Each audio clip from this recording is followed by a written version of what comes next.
بسم اللہ الرحمن الرحیم۔ السلام علیکم، میں ہوں شہجی اللہ فراست۔ آپ دیکھ رہے ہیں نیشنل اور انٹرنیشنل نیوز پر مشتمل 4 ٹی وی کا خصوصی خبرنامہ دنیا بھر سے، یعنی خبریں آپ کی نظر سے۔ سب سے پہلے ہیڈ لائنز۔ سوڈان سے 246 انڈینز کا دوسرا گروپ ممبئی پہنچا، تیسرا جہاز INS ترکش بھی بھیج دیا گیا۔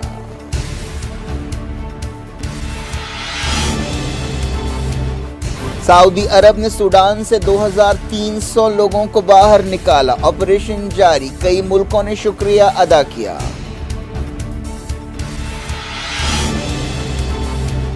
خرطوم اور دوسرے مقامات پر جنگ بندی کے باوجود لڑائی، سیز فائر کی مدت بڑھانے کی کوششیں۔ زیلنسکی کی بات چیت، یوکرین جنگ ختم کرنے کے لیے اہم کوشش۔ نیٹو چیف نے کہا بیجنگ نے اب تک حملے کی مذمت نہیں کی۔ مسجد اقصی کے باب الرحمہ پر چوتھے دن اسرائیلی حملے، فلسطینیوں نے کی مذمت، کہا دنیا پاگل پن روکے۔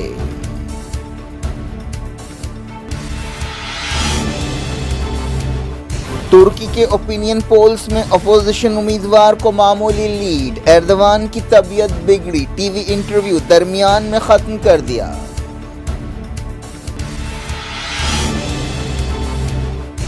کرناٹک کی مہم تیز، کھرگے نے مودی کا تقابل زہریلے سانپ سے کیا، بی جے پی نے کہا معافی مانگیں۔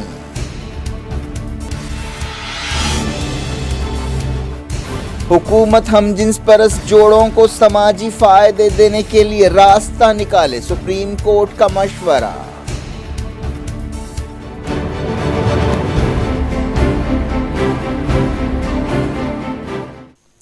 ہیڈ لائنز آپ نے دیکھی، اب خبروں کی تفصیل کی طرف آپ کو لیے چلتے ہیں۔ چائنا کے لیڈر زی جن پنگ اور یوکرین کے صدر وولڈیمیر زیلنسکی کے بیچ آخرکار ٹیلی فون پر بات چیت ہوئی، جس کا پوری دنیا کو انتظار تھا۔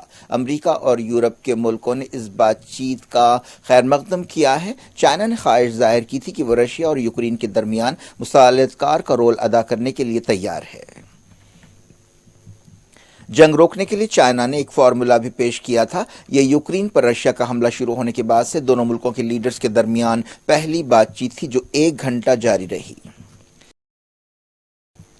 نیٹو چیف جینس اسٹالٹنبرگ نے زی جن پنگ اور زیلنسکی کے درمیان بات چیت کا خیر مقدم کیا اور کہا کہ بیجنگ نے اب تک یوکرین پر رشیا کے حملے کی مذمت نہیں کی۔ نیٹو چیف نے کہا کہ زی اور زیلنسکی کے درمیان بات چیت سے یہ حقیقت نہیں بدل سکتی کہ چائنا نے رشیا کے حملے کی مذمت نہیں کی ہے۔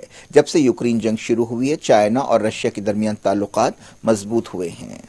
نیٹو چیف نے کہا کہ یوکرین سے جن لڑاکا گاڑیوں کا وعدہ کیا گیا تھا وہ تقریباً تمام گاڑیاں پہنچائی جا چکی ہیں۔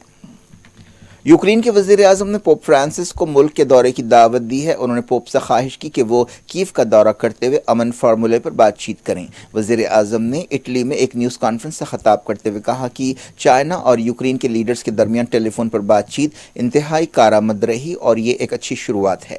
زیلنسکی نے دسمبر میں بحران کو حل کرنے کے لیے ایک 10 نکاتی امن منصوبہ پیش کیا تھا۔ رشیا نے کہا کہ وہ بیجنگ اور کیف کے درمیان رابطے کا خیر مقدم کرتا ہے۔ کرملن کے ترجمان ڈیمیٹری پیشکوف نے کہا کہ رشیا دونوں ملکوں کے درمیان بات چیت سے واقف ہے اور ان کا موقف سبھی جانتے ہیں۔ یہ پوچھے جانے پر کہ کیا رشیا اور چائنا نے 1991 کی سرحدوں کی بحالی کے بارے میں بات چیت کی ہے، پیشکوف نے کہا کہ ایسی کوئی بات چیت نہیں ہوئی۔ حال ہی میں زی جن پنگ نے ماسکو کا دورہ کیا تھا۔ ساؤتھ یوکرین کے شہر میکالیو میں رشیا کے ایک حملے میں کم سے کم 1 شخص ہلاک ہوا اور 23 زخمی ہوئے۔ اس دوران باخمت کی لڑائی تیز ہو گئی ہے۔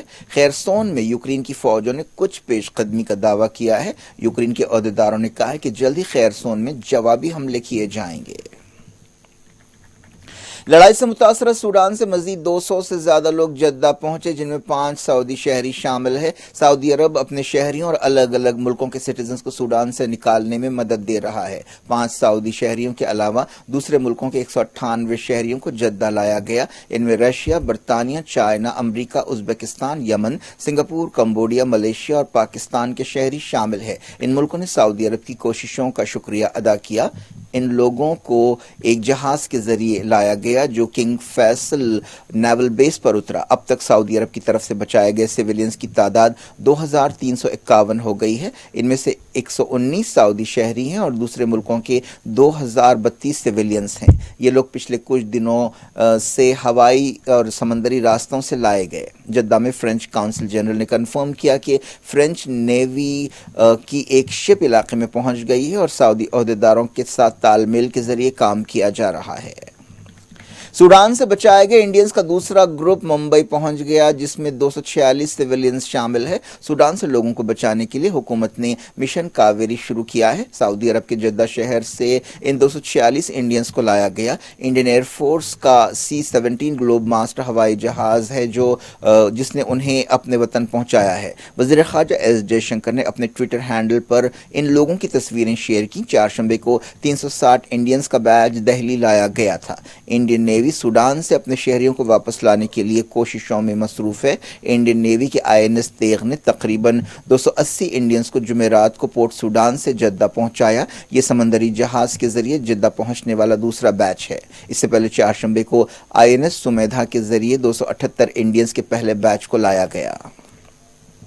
سعودی عرب کے جدہ شہر میں مملکتی وزیر خارجہ مرلی دھرن ریسکیو آپریشنز کی نگرانی کر رہے ہیں۔ جمعرات کو انہوں نے بتایا کہ تقریباً 1100 انڈینز کو حفاظت کے ساتھ سوڈان سے نکالا گیا۔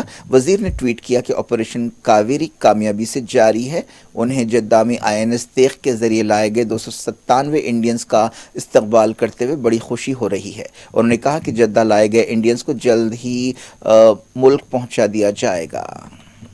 حکومت نے کہا ہے کہ لڑائی سے متاثرہ سوڈان میں تقریباً 3500 انڈینز اور 1000 سے زیادہ پرسنز آف انڈین اوریجن رہتے ہیں۔ خارجہ سیکریٹری ونے کواترا نے میڈیا بریفنگ کے دوران کہا کہ سوڈان کی صورتحال انتہائی نازک ہے اور انڈیا مسلسل صورتحال پر نظر رکھے ہوئے ہے۔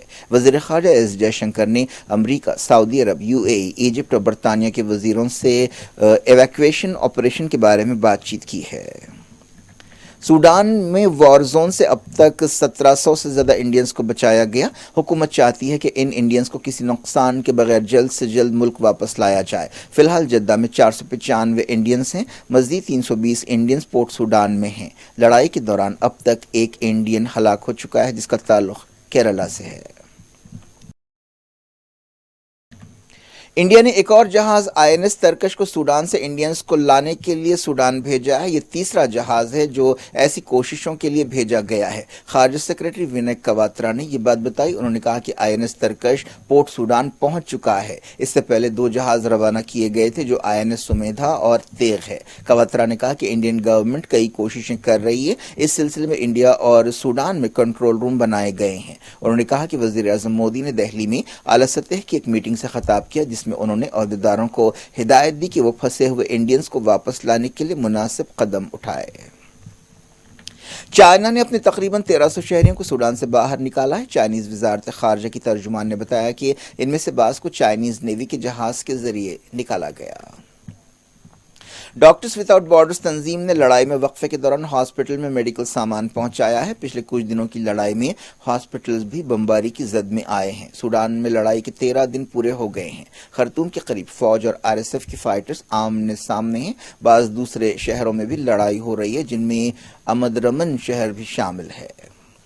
WHO نے کہا کہ خرطوم میں صرف 16% ہاسپٹلز کام کر رہے ہیں۔ انہوں نے کہا کہ آنے والے دنوں میں بیماریوں، کھانے پینے کی قلت اور دواؤں کی کمی کی وجہ سے مزید کئی موتیں ہو سکتی ہیں۔ سوڈان کی وزارت صحت نے بتایا کہ لڑائی میں اب تک 512 لوگوں کی موت ہو چکی ہے اور 4000 سے زیادہ زخمی ہیں۔ ایک اندازے کے مطابق 50,000 ایسے بچے متاثر ہیں جو غذا کی کمی کا شکار ہو گئے ہیں۔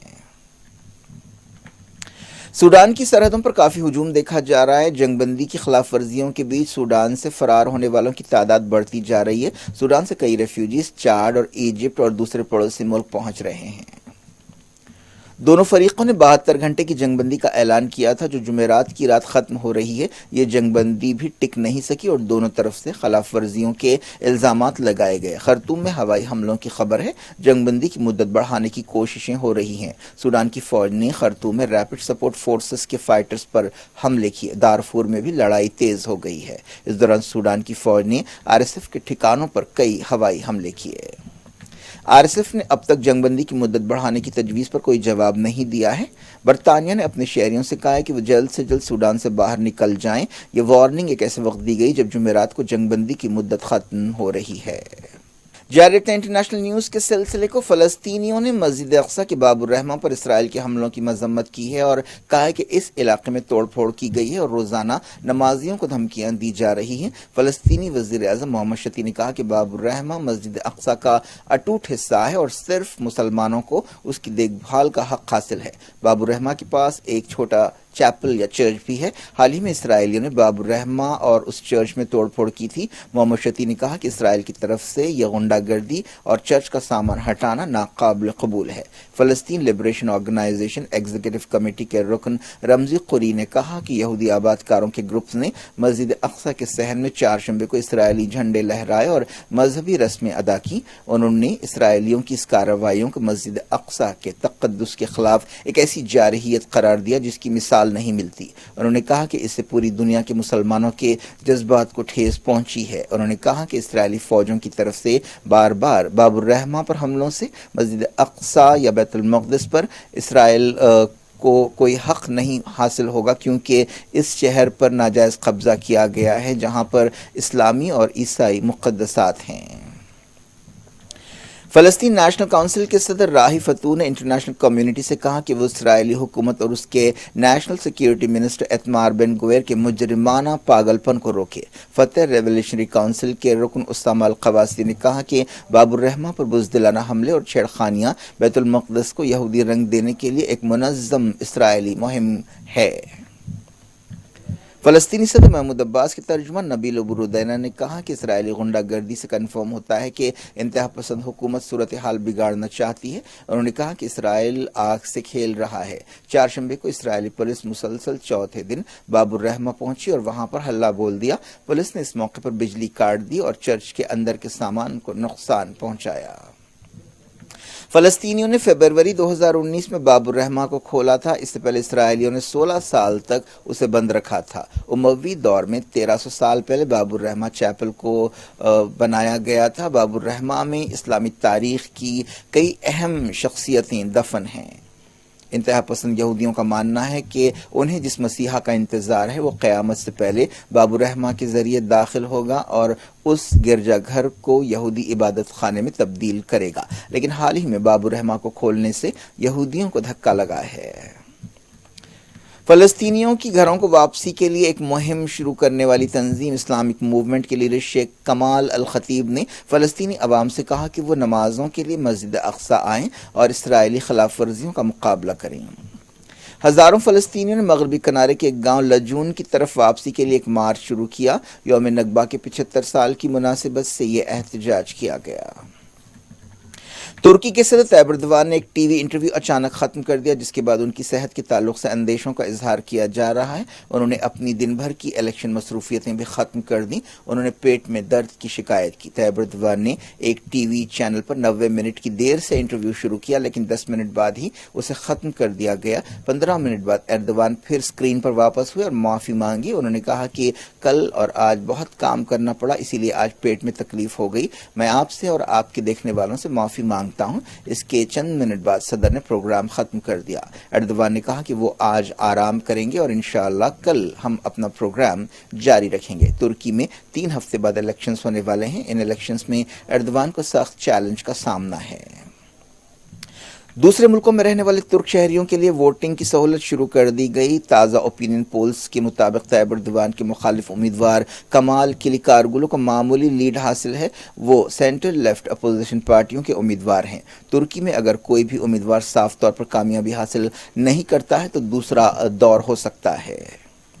طیب اردوان ترکی کی سیاست پر 2003 سے چھائے ہوئے ہیں۔ 2003 سے 2014 تک وہ وزیر اعظم رہے، اس کے بعد سے وہ صدر ہیں۔ حالیہ عرصے میں لوگوں نے ان کی ڈکٹیٹرشپ والے رویے اور مہنگائی اور معاشی مسائل سے نمٹنے میں ناکامی پر سوال اٹھائے ہیں۔ فروری میں ترکی میں تباہ کن زلزلے کے بعد ان کی مقبولیت اور کم ہو گئی۔ سپریم کورٹ نے مرکزی حکومت سے کہا ہے کہ وہ ایک ہی جنس سے تعلق رکھنے والے جوڑوں کو بنیادی سماجی فائدے دینے کے لیے کوئی راستہ نکالے جن میں جوائنٹ بینک اکاؤنٹس یا انشورنس پالیسیوں میں پارٹنر کا نامینیشن شامل ہے۔ Chief justice of India D Y Chandrachud کی قیادت والی 5 ججوں کی بینچ نے کہا کہ اگر ایسے جوڑوں کی شادی کو جائز حیثیت نہیں دی جا سکتی تو انہیں کچھ فائدے تو دیے جانے چاہیے۔ ایک دن پہلے مرکزی حکومت نے سپریم کورٹ سے کہا تھا کہ وہ اس معاملے کو پارلیمنٹ پر چھوڑ دے۔ کئی ہم جنس پرست جوڑوں نے ان کی شادیوں کو جائز حیثیت دینے کی درخواست کرتے ہوئے سپریم کورٹ میں درخواست داخل کی ہے، جس پر دستوری بینچ سنوائی کر رہی ہے۔ وزیر اعظم مودی کی حکومت نے ان درخواستوں کی مخالفت کی ہے اور کہا ہے کہ ایسی شادیوں سے ایک انڈین فیملی یونٹ کے تصور کی خلاف ورزی ہوتی ہے جس میں ایک شوہر، بیوی اور بچے ہوتے ہیں۔ کرناٹک میں جہاں 10 مئی کو اسمبلی الیکشنز ہونے والے ہیں، کیمپیننگ تیز ہو گئی ہے۔ وزیر اعظم نریندر مودی کے خلاف ایک سخت ریمارک کرتے ہوئے صدر کانگریس ملکارجن کھرگے نے ان کا کمپیریزن ایک زہریلے سانپ سے کیا۔ کھرگے نے گلبرگہ میں ایک ریلی سے خطاب کرتے ہوئے کہا کہ مودی زہریلے سانپ کی طرح ہیں۔ آپ یہ سوچتے ہیں کہ یہ زہریلا ہے یا نہیں ہے، لیکن آپ جب قریب جائیں گے تو وہ آپ کو ڈسے گا اور آپ مر جائیں گے۔ کھرگے نے بعد میں اپنے اس ریمارک کا بچاؤ کیا اور کہا کہ وہ وزیر اعظم کے لیے شخصی نہیں تھا۔ انہوں نے کہا کہ میرا مطلب یہ تھا کہ بی جے پی کی آئیڈیالوجی اس سانپ کی طرح ہے، میں نے کبھی نہیں کہا تھا کہ یہ وزیر اعظم کے لیے شخصی خیال ہے، میرا اشارہ آئیڈیالوجی کی طرف تھا۔ بی جے پی لیڈرز نے کانگریس صدر کے اس ریمارک پر غصے کا اظہار کیا اور ان سے معافی مانگنے کا مطالبہ کیا۔ کرناٹک کے چیف منسٹر بسوراج بومائی نے کہا کہ کانگریس سیاسی اعتبار سے وزیر اعظم مودی کا مقابلہ نہیں کر سکتی، اسی لیے وہ بوکھلاہٹ میں ایسے بیانات دے رہی ہے۔ مرکزی وزیر انوراگ ٹھاکر نے کہا کہ کھرگے کا ریمارک سونیا گاندھی کے موت کے سوداگر ریمارک سے بھی بدتر ہے۔ بی جے پی لیڈر اور مرکزی وزیر شوبھا کرانڈلاجے نے کہا کہ ملکارجن کھرگے ایک سینئر لیڈر اور کانگریس کے صدر ہیں، وہ دنیا کو کیا دکھانا چاہتے ہیں؟ نریندر مودی ہمارے ملک کے پرائم منسٹر ہیں، پوری دنیا ان کی عزت کرتی ہے۔ وزیر اعظم کے لیے ایسی زبان کے استعمال سے اندازہ ہوتا ہے کہ کانگریس کس سطح پر گر گئی ہے۔ کھرگے کو ملک سے معافی مانگنی چاہیے۔ حیدرآباد سے کام کرنے والی ایک start up red dot health نے ایک ایئر ایمبولینس سروس شروع کی ہے۔ ایسی سروس حیدرآباد کے علاوہ 500 سے زیادہ دوسرے انڈین شہروں میں بھی دستیاب ہے۔ اس سٹارٹ اپ نے کہا کہ اس کی سروس جدید میڈیکل ٹیکنالوجی اور باصلاحیت پروفیشنل سے لیس ہے۔ یہ ایئر ایمبولینس مریضوں کو کسی بھی علاقے سے جلد مناسب ہاسپٹل پہنچا سکتی ہے۔ کیا کچھ ہو رہا ہے آپ کی دنیا میں؟ آخر میں ہیڈ لائنز دنیا بھر سے ایک بار پھر دیکھتے ہیں۔ سوڈان سے 246 انڈینز کا دوسرا گروپ ممبئی پہنچا، تیسرا جہاز INS ترکش بھی بھیج دیا گیا۔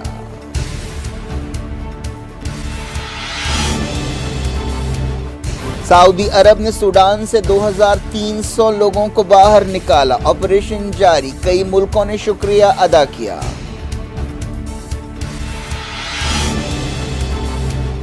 خرطوم اور دوسرے مقامات پر جنگ بندی کے باوجود لڑائی، سیز فائر کی مدت بڑھانے کی کوششیں۔ زیلنسکی کی بات چیت، یوکرین جنگ ختم کرنے کے لیے اہم کوشش۔ نیٹو چیف نے کہا بیجنگ نے اب تک حملے کی مذمت نہیں کی۔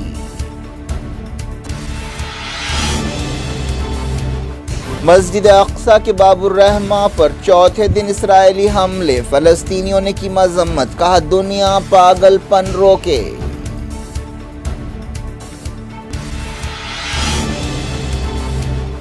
ترکی کے اوپینین پولز میں اپوزیشن امیدوار کو معمولی لیڈ، ایردوان کی طبیعت بگڑی، ٹی وی انٹرویو درمیان میں ختم کر دیا۔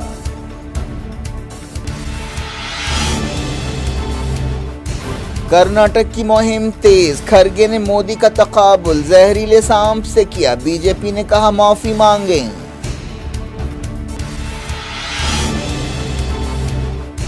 حکومت ہم جنس پرست جوڑوں کو سماجی فائدے دینے کے لیے راستہ نکالے، سپریم کورٹ کا مشورہ۔